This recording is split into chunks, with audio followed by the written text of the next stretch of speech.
Judge Dredd is a comic book franchise that was conceived by writer John Wagner, artist Carlos Esquerra and editor Pat Mills for the pages of 2000 AD in 1977. Inspired by Dirty Harry and Wagner's One-Eyed Jack comic strips, the creators set out to create the ultimate fascist law enforcement officer in a futuristic world gone mad. They succeeded, as the Judge has proven to be a character with staying power over 40 years later. If you're unfamiliar with the comics, they follow the titular no-nonsense cop as he enforces law and order in Mega City 1, a vast radioactive dystopian metropolis that encompasses much of North America's eastern coast. In this world, Dredd and the other appointed judges have the power to arrest, convict, sentence and execute criminals as they see fit. The Judge Dredd comics are renowned for their action, violence, biting satire and strange ability to predict real-life world events. The stories predicted everything from the surveillance state to COVID-19, which just goes to show that they're so much more than tales of a one-dimensional cop with an itchy trigger finger. Judge Dredd's entertainment value, coupled with its thoughtful social commentary, has made the comics essential reading for over 40 years. Although unfortunately, the Good Judge's screen incarnations have been much less successful. The first came in 1995, starring Sylvester Stallone as Mega City 1's top judge, jury and executioner. While the film was praised for the design of the city, it was lambasted for ignoring the most important aspects of Judge Dredd's mythology in favour of Hollywood movie cliches. For example, Sylvester Stallone spent a substantial portion of the running time showing his face, which is a no-go in the comics. The character also had a love interest, which is a crime as Dredd is the ultimate anti-shagger. He abstains from romantic relationships to focus on justice and cleaning the streets of their criminal filth. It's just part of his charm. In 2012, however, writer Alex Garland and director Pete Travis rebooted Judge Dredd for the screen. Starring Carl Urban in the leading role, Dredd is a more successful interpretation of the source material that embraces the comic's excessive violence, deadpan humour and grit. The satirical elements and British humour of the comics are mostly absent, but the film captures enough of Judge Dredd's notable aspects to succeed as an adaptation. Urban is also a perfect Judge Dredd, who pulls off the character's characteristics with aplomb, and the movie is very gritty and violent. Dredd was praised by fans and critics alike upon release, but the film barely recouped its production budget during its theatrical run, and when you factor in the additional marketing and distribution costs, Dredd was a flop. So, what happened? Why did a worthwhile adaptation of a long-lasting and popular comic series fail to do the business at the box office? According to the experts, it was a combination of poor marketing and the stench of the 90s film. In an interview with the Toronto Sun, Garland had this to say. When we tried to pull that movie together, I remember one of the studio bosses said to us, I'm going to pass on this movie, and the reason I'm going to pass is you will never get over the stink of this 1995 Sylvester Stallone version. I think that was probably the biggest problem we had. There might have been a clever marketing way to get around that, maybe a way of saying forget that other movie, but that's not the way it was sold. It was sold as a generic action movie and it bombed. Dredd wasn't a flop in the long term though. The movie became a hit on home media and acquired a passionate cult fan base in the process. A cult fan base that's been very vocal about its desire to see Urban don the helmet again and return for a sequel.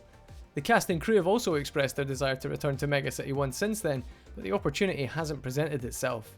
This is unfortunate, as Dredd was envisioned as a trilogy of films. While speaking at the 2012 London Film and Comic Con, Garland discussed what the other movies would have entailed. He wanted to incorporate elements of the Origins and Democracy storylines into the sequels, while also exploring the notion that Dredd is a fascist. Maybe the first movie doesn't fully embrace the socio-political elements of Dredd lore, but the proposed sequels would have. The second installment would have been lifted from the Origins series. The saga, which was published between 2006 and 2007 to celebrate the franchise's 30th anniversary, tells the story of how the judges of Mega City 1 rose to power. While origin stories are commonplace in every comic book franchise, this one is more ambitious and compelling than most. It focuses on the wider mutant-infested world of the Cursed Earth that surrounds the city, and explores various time periods to tell a sprawling story that's just as concerned about moving the plot forward in real time as it is about chronicling the events that came before. In learning about the establishment of Mega City 1 and the Judge's system, the reader is also treated to a multifaceted tale about political corruption and conspiracies that boasts plenty of action sequences. Dredd and his fellow judges get into scraps with hordes of mutants and clones, and we even get to know all about his family. Origins would translate well on the screen, and it adds history and context to this strange world, while also providing enough spectacle to appease the masses. The third film, meanwhile, would have included the undead Judge Death and his dark judges, who are among some of Dredd's fiercest enemies in the franchise's canon. As documented by Digital Spy, Garland said that the plan was to have them launch a strange existential attack. He didn't reveal much information beyond that, but having the Dark Judges would have been class. Hailing from a dimension called Dead World, the Dark Judges are even more brutal than Mega City 1's upholders of the law and order. They have a propensity for genocide and want to wipe out the human race. A movie that involved the Rascals would have contained some high stakes apocalyptic action for sure. As I mentioned earlier, Garland also wanted to delve into the democracy storyline, which takes place in an America ruled by a dictatorship and criticises the authoritarian state. The citizens want to bring back a democratic system, and the story illustrates how Dredd is essentially an agent of a corrupt political regime. Democracy adds more complexities to Dredd's character as well. While he's always been a cheeky fascist, until that point he upheld laws that were already in place. Democracy sees him engage in dodgy and illegal practices to undermine a democratic political movement that wants to get rid of the totalitarian state. The concept might have been too grim for casual audiences who wanted to see the escapist comic book fare though. Maybe that's why Garland's pitches were rejected. It was around this time that Garland also discussed the possibility of a television series.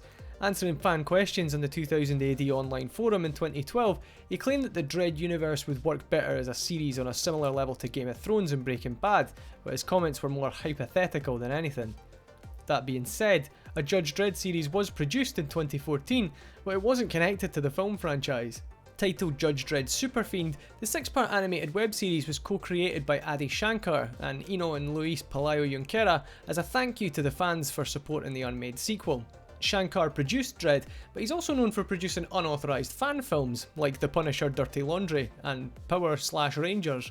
Super Fiend is an excellent bootleg series, it must be said, but it doesn't provide closure for fans who've been clamouring for a Dredd sequel since 2012. While a sequel could be off the cards, fans might see more Dredd on their screens in the not too distant future. There's a Mega City 1 TV series currently in development, and Urban might even return for it. When the project was announced in 2017, the actor confirmed that he'd held discussions about reprising his iconic role, so never say never. Since then, there have been other positive updates in regards to the planned series. During an interview with Screen Geek in 2019, Mike Mulcher, the PR director for 2000 AD, revealed that Mega City 1 will revolve around Judge Dredd's colleagues as they fight crime in the city. But fear not, Dredd fans, the Judge will still be involved in some capacity, albeit as more of a background player. During the interview, Mulcher was asked about Urban's possible return, and he said that they're interested in bringing back the fans' favourite actor. Earlier this year, Jason Kingsley, CEO of 2000 AD publisher Rebellion, told the V2A Emergency Broadcast System YouTube series that the show has been written and is good to go, but the pandemic has delayed production until further notice. He also gave some hope to fans who still want to see the long-awaited sequel to the 2012 film come to fruition. "I want there to be a sequel to Dredd," Kingsley said. "We've got the rights back, so we can do it. We've just got to get rid of this virus thing that's going on at the moment, and then hopefully things can kick off in all sorts of different areas of making film and TV. It's all very messed up at the moment for everybody." Let's hope that a sequel, or Mega City 1, actually happens. Dredd deserves some longevity on the screen, and in these politically divided times, an adaptation that doesn't shy away from the themes of the comics could potentially resonate with even more viewers, but we'll believe it when we see it. If you enjoyed this video, we'd really appreciate it if you could give us a like and hit the bell icon, that would really help us out. If you're looking for more of this type of stuff, check out our Facebook or Twitter in the description below. I've been Kieran with Council of Zoom, and we'll see you in the next video.